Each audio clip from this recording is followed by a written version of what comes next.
하나님의 평강과 그리스도 예수님의 사랑과 성령님의 인도하심이 늘 함께 하십니다.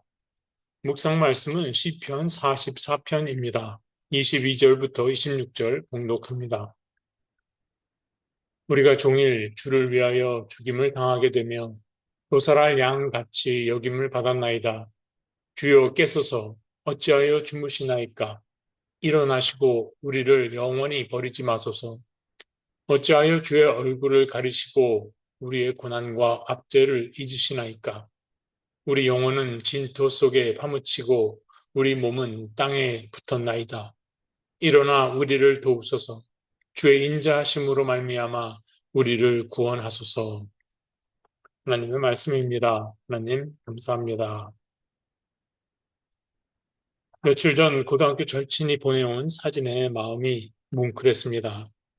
구순이 넘은 노모를 모시고 대부도로 바람 쐬러 갔다 오다 횟집에 들러 어머니와 함께한 상차림 사진입니다. 이 편에서 찍어서 친구의 모습은 없고 상 너머로 백발이 성성하신 노모가 계셨습니다.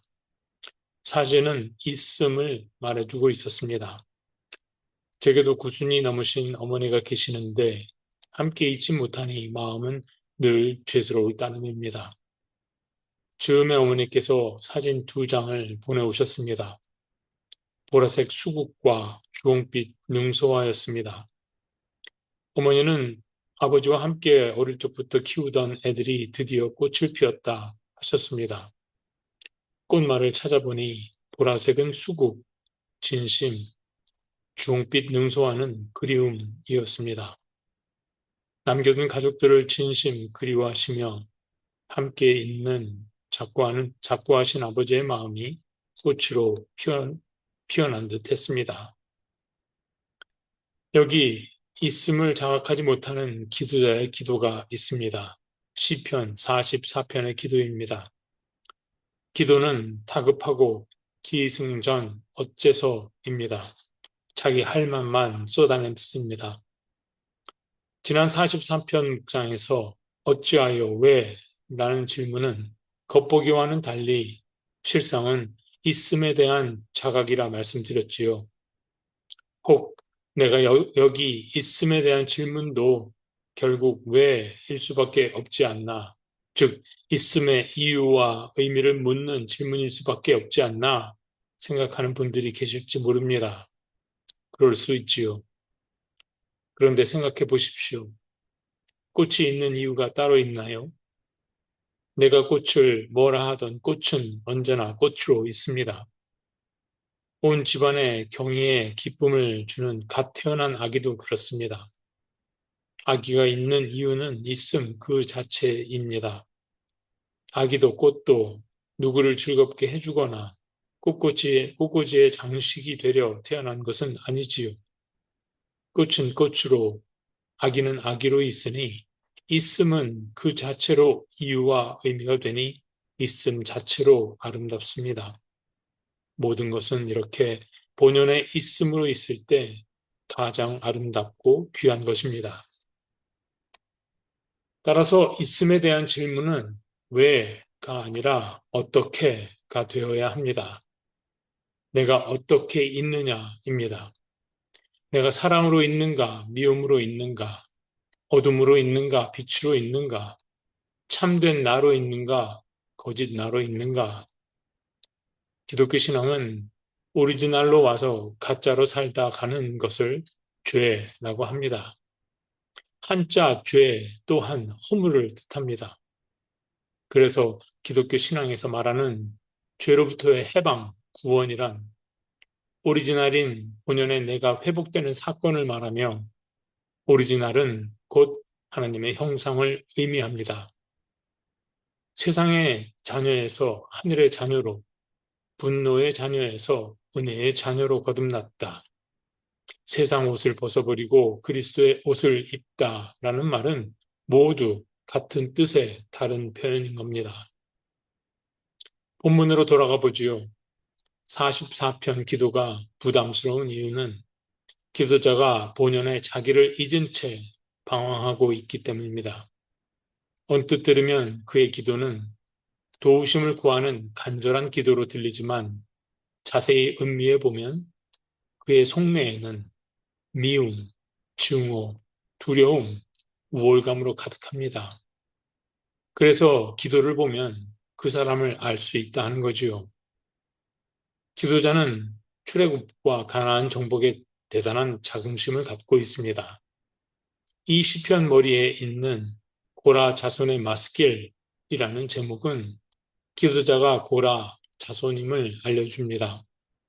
고라는 레위 지파로 광야 여정에서 장막 운반 임무를 맡았었지요. 고라는 모세에게 반역했다가 하나님의 진노를 사서 추종 무리와 함께 지진으로 생매장 당합니다. 고라 자손들은 모세에게 충성을 유지해 살아남고요. 그러니 고라의 후손들은 출애굽 이야기를 생생하게 알고 있었겠지요. 그런데 기도자는 출애굽의 기적이 하나님이 자기들만을 위해 일으키신 줄 착각하고 있습니다. 선민, 자기들만을 위한 하나님이란 오만함이 이 기도에 배어 있습니다. 배타적 신앙관입니다. 그는 9절부터 14절에 이스라엘 공동체가 처한 처참한 현실이 하나님 때문이라며 하나님을 원망합니다. 15절부터 16절에서는 험한 꼴을 당하는 것은 원수와 복수자 때문이라며 남을 탓합니다. 원망의 본물이 터진 듯 17절부터 21절에서 자신들은 하나님과의 언약과 주의 길을 지켰고 다른 신을 섬기지도 않았는데 자신들을 궁지에 밀어넣은 분은 하나님이라 원망합니다. 결국 그는 이렇게 기도합니다. 4절부터 6절입니다. 하나님이여 주는 나의 왕이시니 야곱에게 구원을 베푸소서. 우리가 주를 의지하여 우리 대적을 누르고 우리를 치러 일어나는 자를 주의 이름으로 밟으리이다. 나는 내 활을 의지하지 아니할 것이라 내 칼이 나를 구원하지 못하리이다. 내 활과 내 칼은 내 능력, 내 힘을 의미합니다.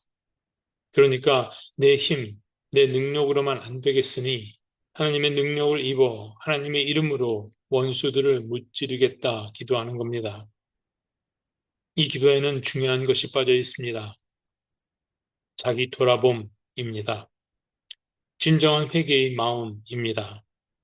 진정한 회개는 본연의 있음으로 돌아가려는 반성입니다. 회개 없는 기도는 신의 이름으로 기도처럼 위장된 자기 합리화입니다.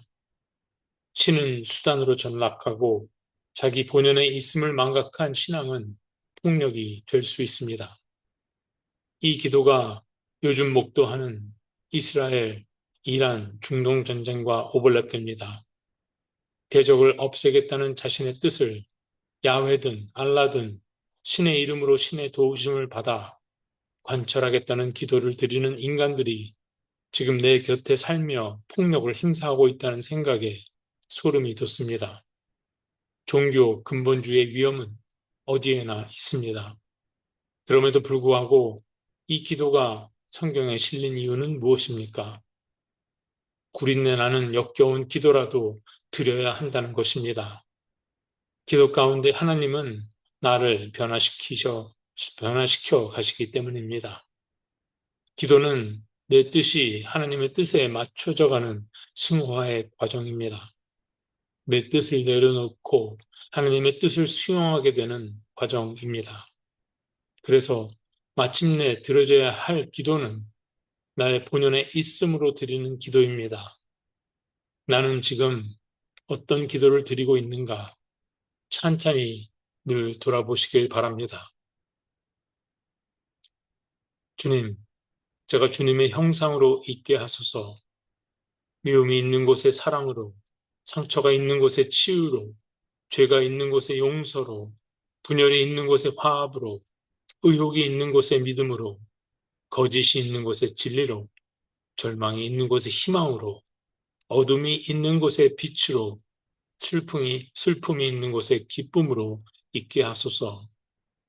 위로받기보다 위로하고, 이해받기보다 이해하며 사랑받기보다 사랑하며 미약한 저의 있음으로 주님의 평화가 이곳에 임하기를 예수 그리스도의 이름으로 기도합니다.